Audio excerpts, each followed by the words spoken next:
এবারের ঈদ মৌসুমে জমেনি যশোর অঞ্চলের সবচেয়ে বড় চামড়ার হাট রাজারহাট। কোরবানির ঈদের পর হাটে লক্ষ্যমাত্রার তুলনায় বেচাকেনা ছিল কম, সরকার নির্ধারিত দামও পায়নি বিক্রেতারা। এবারের হাটে ট্যানারির প্রতিনিধিও বাইরের ব্যাপারই কম বলছেন তারা। বান্ডেল থাকলে প্রতি সেনমানিতে টাকা বাঁচবে। বিকাশ সেনমানি বান্ডেল কিনে জিতুন প্রতি লেনদেনে। ঈদের পর প্রথম হাটে যশোরের রাজারহাটে লবণযুক্ত গরুর চামড়ার দাম উঠেছে ৮০০ টাকা পর্যন্ত, আর ছাগলের চামড়া বিক্রি হচ্ছে ১০ থেকে ২৫ টাকায়। এবার হাটে ট্যানারির প্রতিনিধি কিংবা বাইরের ব্যাপারী কম থাকায় স্থানীয়রা সিন্ডিকেট করে বাজার দর নিয়ন্ত্রণ করছে অভিযোগ বিক্রেতাদের। এতে ন্যায্য মূল্য পাওয়া নিয়ে শঙ্কায় মৌসুমি চামড়া ব্যবসায়ীরা।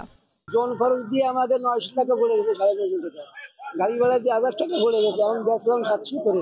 আসলে রাজারহাটে যে পরিস্থিতি সব সিন্ডিকেট করে যে মূল্য সরকারের দাম দিয়েছে সে দাম দিয়ে পাই নাই।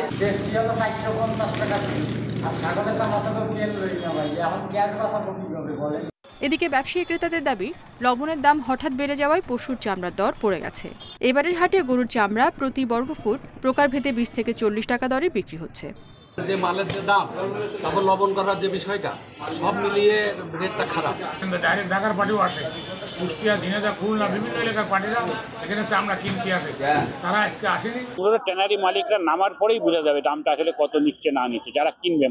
ব্যবসায়ী নেতাদের দাবি, সরকার চামড়ার অতিরিক্ত দাম নির্ধারণ করায় বাজার স্থিতিশীল হয়নি।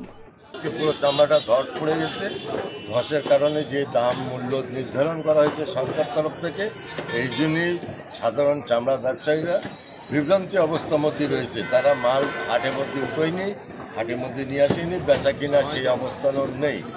এবারের কোরবানিতে রাজারহাটে ১ লাখ পশুর চামড়া সংগ্রহের লক্ষ্যমাত্রা থাকলেও এ পর্যন্ত মিলেছে মাত্র ২৫,০০০ চামড়া।